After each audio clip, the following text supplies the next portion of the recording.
I would not have known how. The most important thing I've learned is that it is possible to budget and save money even when I do not have a lot of it. This gives me a lot of hope for my future. For what once seemed impossible now seems not only possible, but is visible. Feel free to share my experience with the world, Mr. Copeland. Your class has been a blessing. Thank you for bringing your knowledge to a group of people that some may think would not or could not benefit. I feel there are many more that could, such as people in homeless shelters and women who have left abusive spouses. We need it the most. Thank you, Carrie Mae Cook. And I am proud to say thank you to Carrie Mae Cook for sharing that with me. I just really want to back up a step here. Today's show is budgeting successfully to reach your goals, part 2. We started it last week, and I said there was a lot of stuff that I knew I was going to get to, so I broke it into a second week, which is today.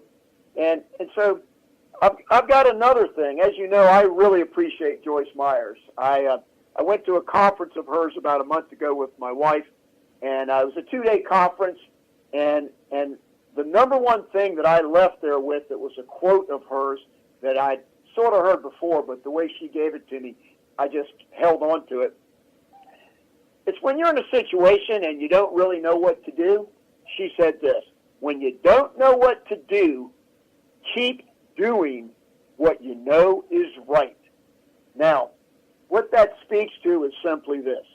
We have to maintain a focus, and we have to be patient, and we have to just have faith and belief, as I said today, that nothing is impossible with God. When you really know that, just don't overdo it. Don't try to do things in your own will. Just be patient and wait for the Lord. Now, that comes back to what I was saying with my wife. Yeah, but if I haven't eaten in 2 days and I just need some food and you're trying to give me a little lecture here on waiting on the Lord, and I'm like, hey, I appreciate that a lot, but can you give me some food? Yeah. Well, what I want to tell you is that if we just can get to that first level of where we are eating, and there's plenty of food kitchens, plenty of churches, Salvation Armies, and all those kind of wonderful places to go. So let's get stable. Now, I've got a very close friend that I've been mentoring for 5 years this past Christmas, and he gets a check for $745 a month from Department of Social Services, and that's not a lot of money to live off of.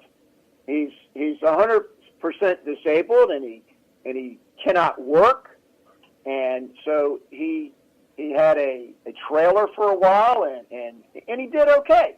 You can live off of that if somebody's helping you out with rent that's not much more than a couple $100 a month. But recently he moved, and he found his way to an organization that gives him temporary housing for a couple months, and they give him 3 meals a day, and it's amazing how his anger and his whole level of just being a little more soft and easy to get along with, and just not being so angry is the best word that I can give you there. So here's what I'm saying. I've targeted, specialized, devoted myself to a population that is going through hardship. And for myself, not all of you have heard my whole background and so forth, but I got a lot of stuff going on. I got diagnosed 16 years ago with an incurable cancer called multiple myeloma, and it's been financially crippling. It's treatable but not curable, and it's difficult. Medical bills are unbelievable for me. And then I had prostate cancer a year ago, and that had some downtime and some more medical expense and so forth. And I'm self-employed. I'm an entrepreneur, And it's hard sometimes to meet my budget. And I'll tell you right now that the cash flow managing that I try to teach people in their budget, where they are constantly looking into the future and carefully projecting all the income that comes in, so you know when your money comes in, not just how much per month, but the actual date that it comes in, so that you can write down that date like in a chronological order, date order of I get this in, and then on those dates I have to spend this goes out, this goes out, this goes out, and this comes in, and this goes out. What I'm trying to say is that if you learn to think and plan ahead and stay on top of your situation, carefully manage it, you can see things before they happen and give you advance notice. Now, I've got show after show that's talking about the exact same point. And before I get too far off of the spiritual side that I'm trying to bring in with Joyce Myers and the prayer time that Donna helps me find out how to convey my message in a higher place, she gave me from the book The Power of Being Thankful by Joyce Myers. It's a daily devotional. She found how to reach your God-given goals. And this is just so beautiful. She uses the word, I had it mixed up today with my wife. It's an acronym. Acronym, is that what it would be? Where it's a word and each letter of the word stands for something.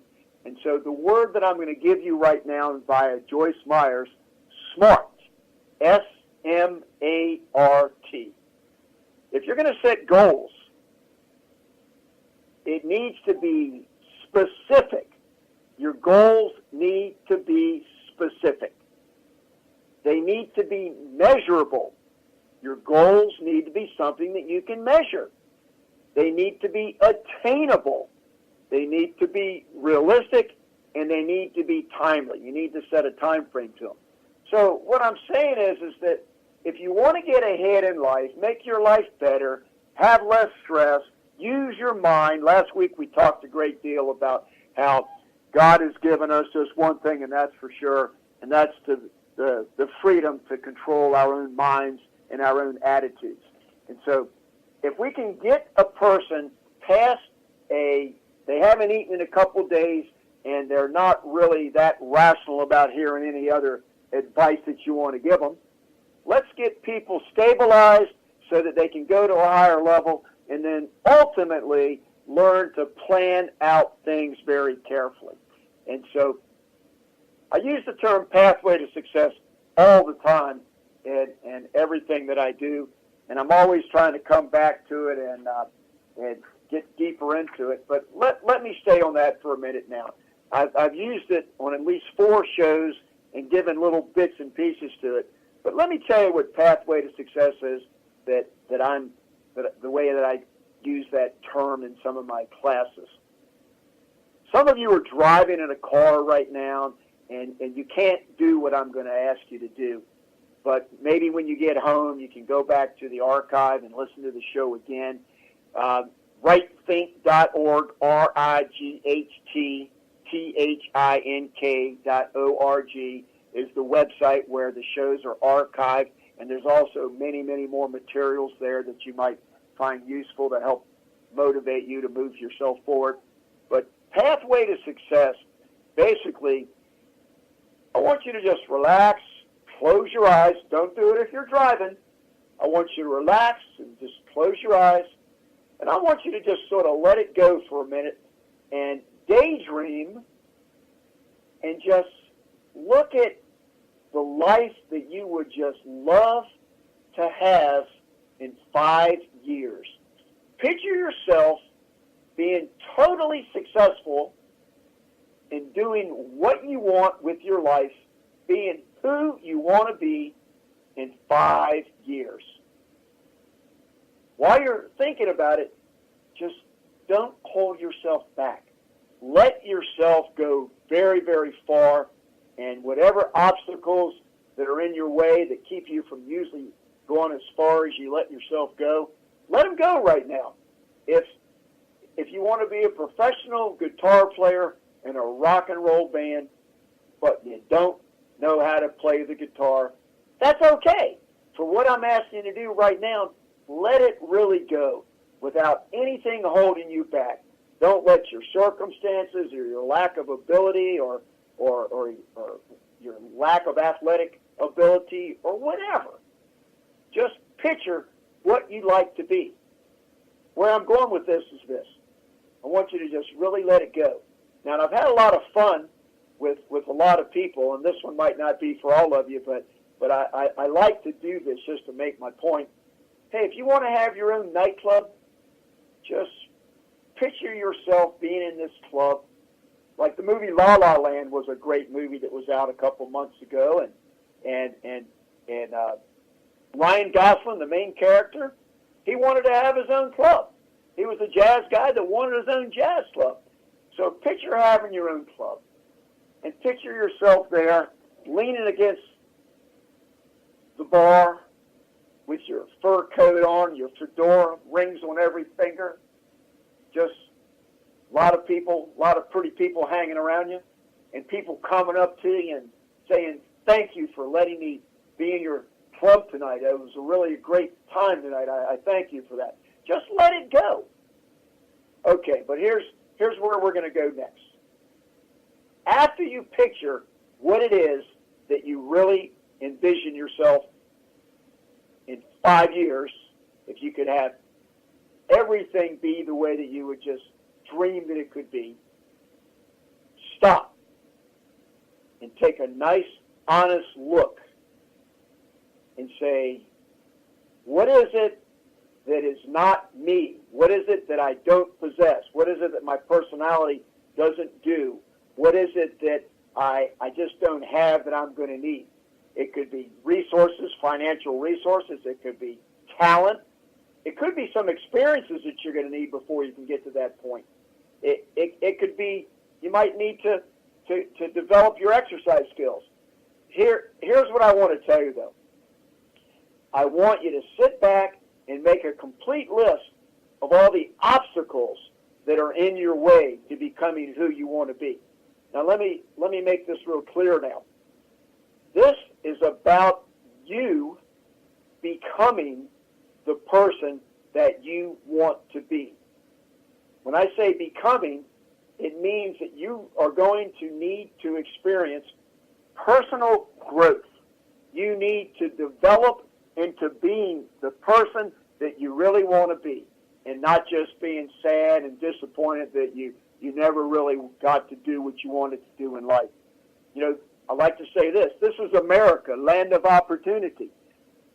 Plan and think about what you want to be, get your vision, get focused on it, but now start going to where you actually define all of the obstacles and things that will hold you back from really doing that. And then this is the best part of what I'm trying to show you. Then give yourself a plan of action on how you, not somebody else, but you will self-direct your own personal growth to become the person that you want to be. Okay, now what I mean by that is that, take the guitar lesson, for example, or the guitar example. Hey, if you really want to be a master guitar player, you better start playing guitar. You need to start taking lessons. If you want to be a writer, start writing. Starting to write might not get you to be a professional writer, so you might need to take some classes on writing. If you have a college education already, you might want to take some extra classes on writing. You can go on the internet and find out what's available to you. But the point is, you don't need to be conventional. You need to be self-directed and say, I got to be honest with myself. There's something holding me back, and I want to break through what that is. And so, like for me, you know, for years I've been developing the experiences and having a lot of life experiences so that one day I could sit back and write about them. And I'm getting very, very close to that. I've been writing for years, and now I've got a lot of experiences, and I got more and more people listening to me. So But now I got to get more technical.